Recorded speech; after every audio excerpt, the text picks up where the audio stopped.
Peace, Shanti, greetings, and happy winter solstice.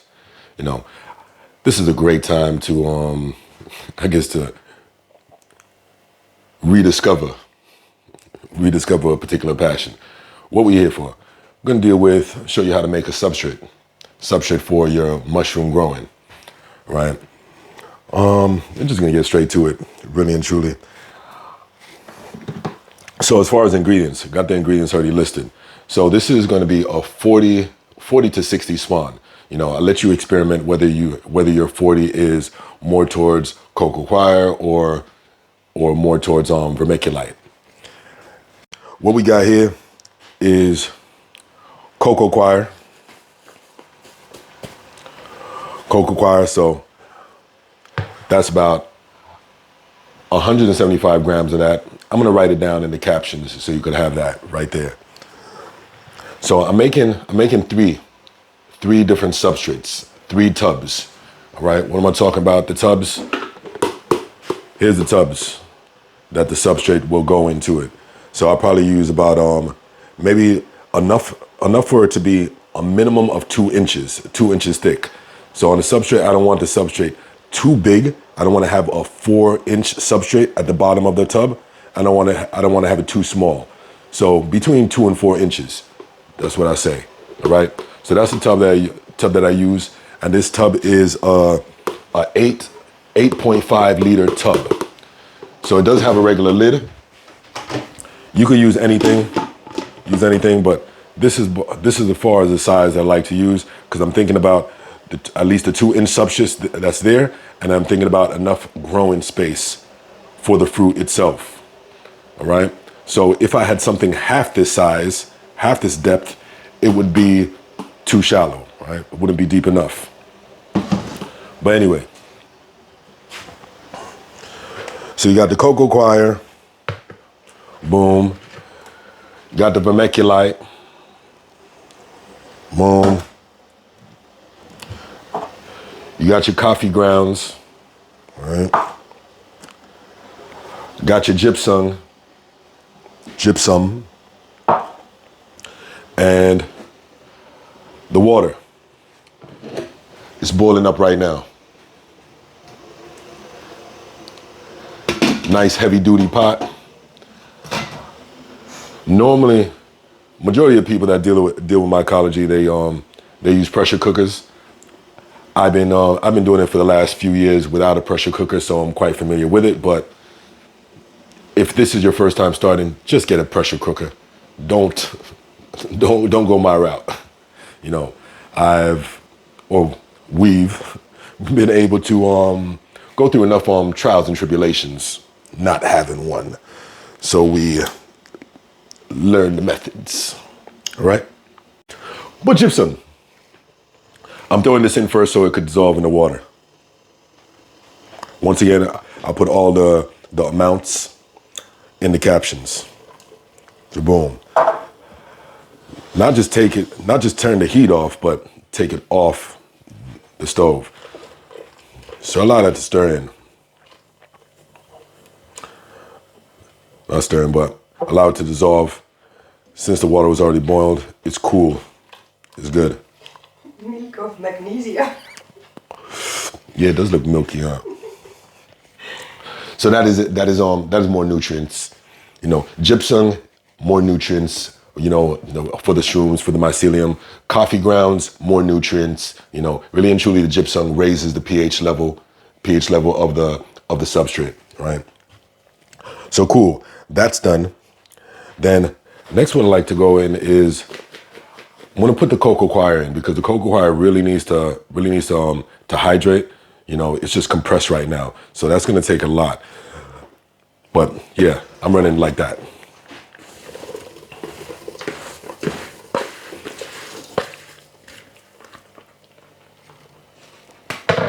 So what is coco coir?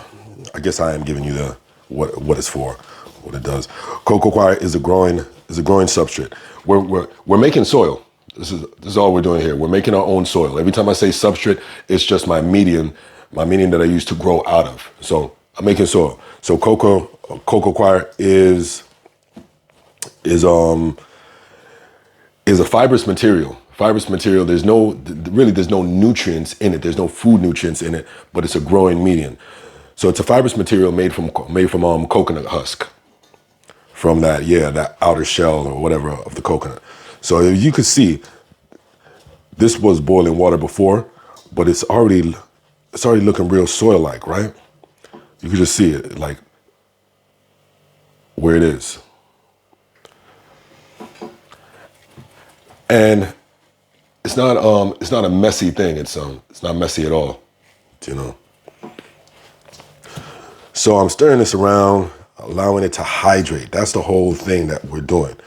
I use a specific amount of water because I try my best not to overhydrate it, because then I don't want to have to squeeze out the substrate in the end, put it in a mesh bag and squeeze it out. So I try to just use the right amount from trials and tribulations. Once again, let me say that this is my 23rd time making substrate.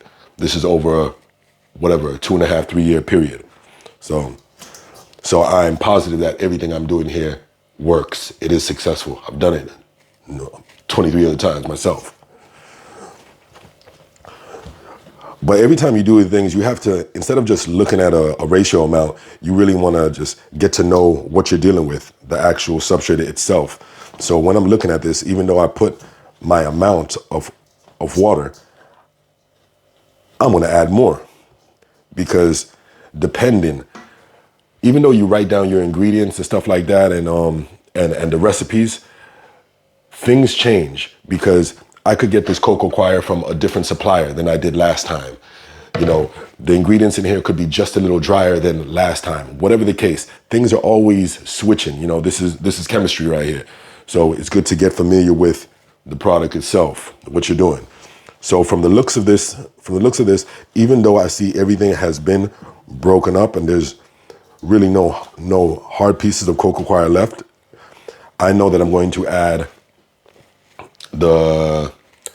vermiculite to this. So really, just even looking at this pot, I need a bigger pot, right? Let me do that. I changed the pot, another heavy duty pot. It's just twice the size. Give me enough space. Want an extra room because I know I still have more ingredients to add.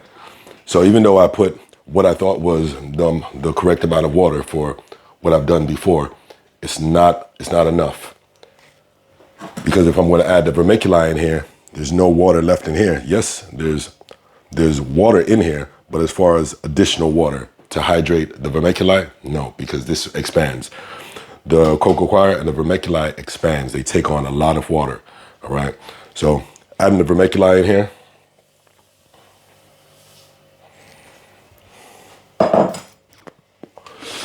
And I'm topping up. I'm making some more water. I'd already boiled this water, that's what I mean. I'm adding some more boiling water into this. So I'm doing little bit at a time, so I don't overdo it. I'm gonna just put 200. And put 200 extra in here.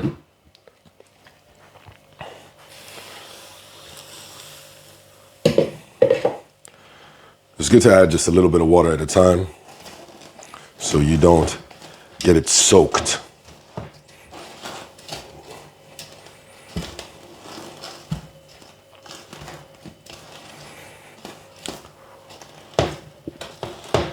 It's boiling water that was put in here, but really, once the water is not, once it's not boiling anymore, it becomes warm, becomes cool pretty quick.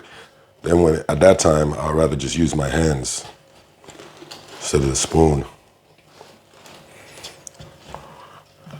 Let's see. All right, so this is just about good right now. I know I could keep going more, but if I'm already checking it, I'm looking at the bottom. You can't see the bottom, but I'm looking for any excess water. So there's no excess water whatsoever, not even a little bit. So the real test is me squeezing my hands, me putting it in my hands and squeezing it. So there's a few little drips that come out. That's cool. It's pretty hot, so I did it quick. But I know that the vermiculite is going to continue to expand a little bit more. So that 200 liters that I put in there, 200 mil, that's perfectly fine with me because I know it's going to soak it up more.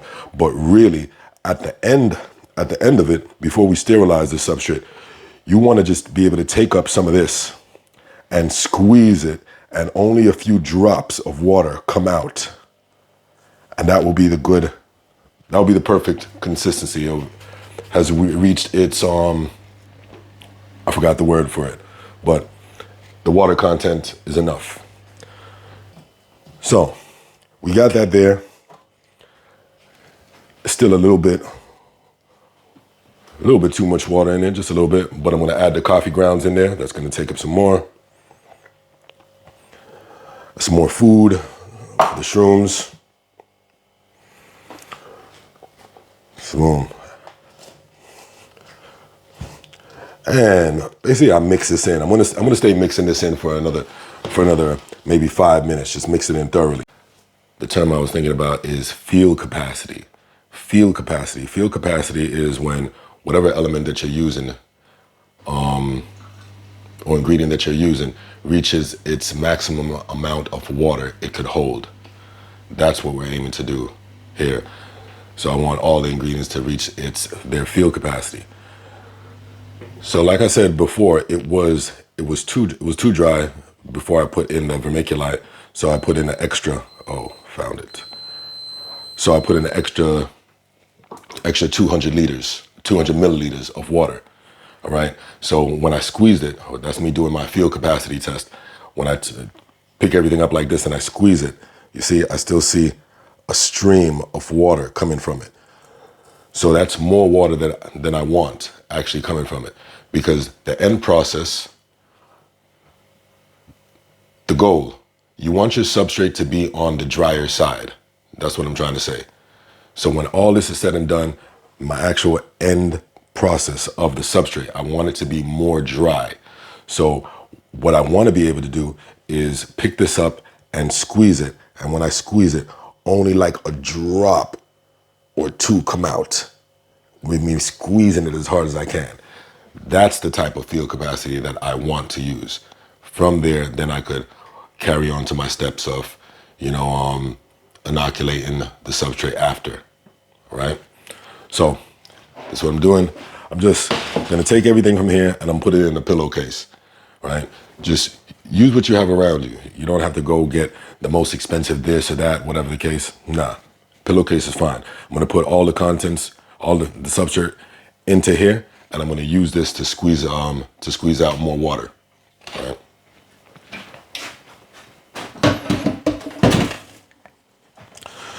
No simple way of doing this, but so I'm just gonna I'm gonna load it all up.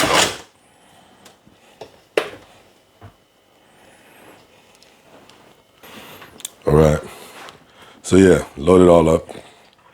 What I'm gonna do, I'm going to grab all the way towards the lowest part of where the substrate is, right?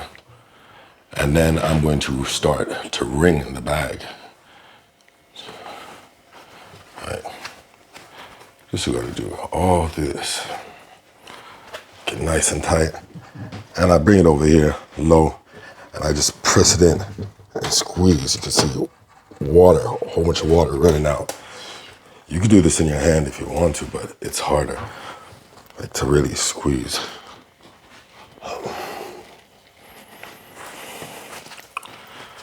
So every time you squeeze out some water, wring it again to take out the excess. The excess material. See? Let me see if I can show you guys good. Whoa. It's coming out of here. But yeah.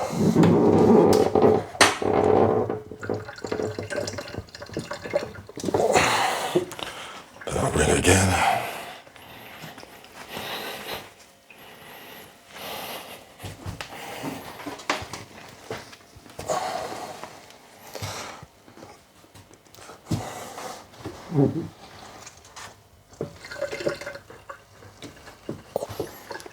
So this is why over the time I've tried to get to the point where I have just the exact amount of water so I don't have to go through this process. But it's best to get it right.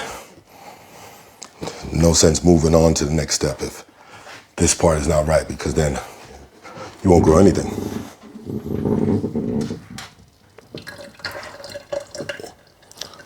Ultimately, if I wanted to, can I just leave this here in the pillowcase and then like leave it for additional 24 hours or whatever the case? Yes, I can. So it could absorb more water. But I want to do this today, so I'm doing this straight away. This is the solstice, and this is the ritual that I want to do for this winter solstice. You know what I mean? Yeah. So I'll do it one more time, and then I'll be okay with that.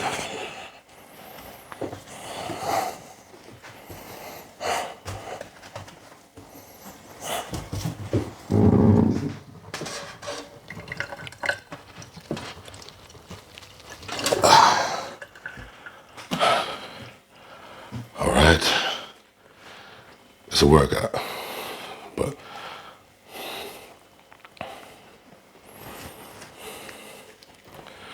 you know what? Just for the sake, let's just go ahead and move this stuff around a little bit, and let me get one more ring.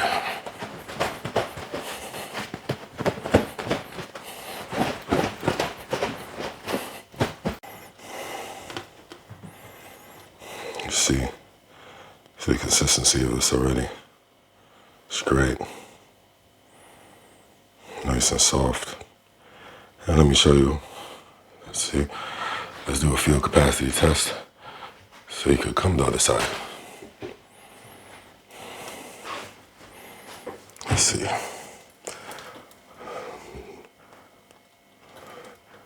That's still just the soil. That's not on water yet. I haven't squeezed out any water. I'm still squeezing hard.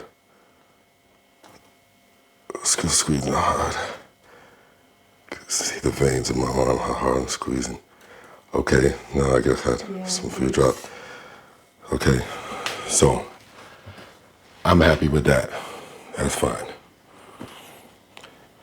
Even if it was less water than that coming out, just 1 drop or 2 drops, still better to have the substrate on the drier side, okay? So that's good. I'm cool with that. So from here, I'm gonna keep it in this case. I'm gonna keep it in this pillowcase. Keep it in the pillowcase, and then I'm gonna sterilize with it in here. So I'm just gonna wrap it just like that. Move it to this section.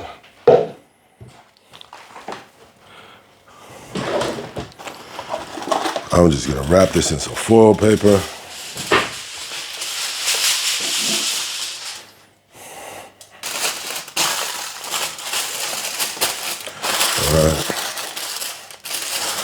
So yeah, that's all covered up.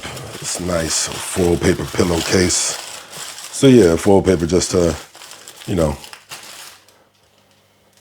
create a nice little environment in there, you know, for the heat to do its work as we're about to sterilize. That's what we're getting ready to do. Everything in here we're gonna sterilize. Why we're sterilizing is because it's necessary to kill off any other competing contaminants in here. You know what I mean? We only want our spores in there, right?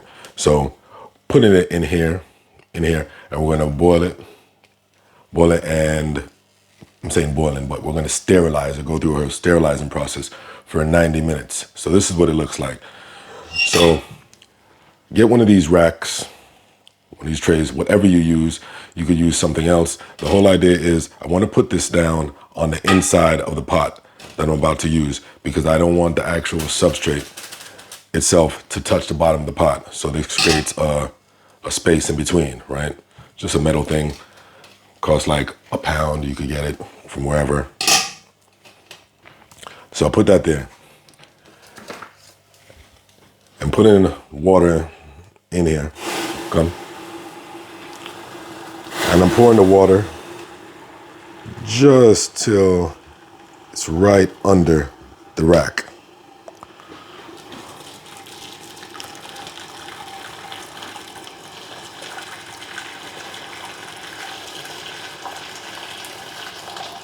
So yeah, I'm cool with that. I put it right under the rack, so I don't have to come in here a whole bunch of times and refilling, because you're going to be sterilizing for 90 minutes. So depending on the power of your stove and all that type of stuff, keep an eye on what you're doing. You know, don't just leave it there and just go sit down. Stay with it. So come back and check on it every 15 minutes or so. So boom, this goes right in here. Check it out.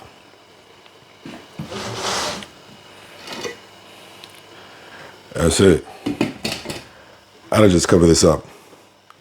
If you got a pressure cooker, you'll be doing the same thing, same process.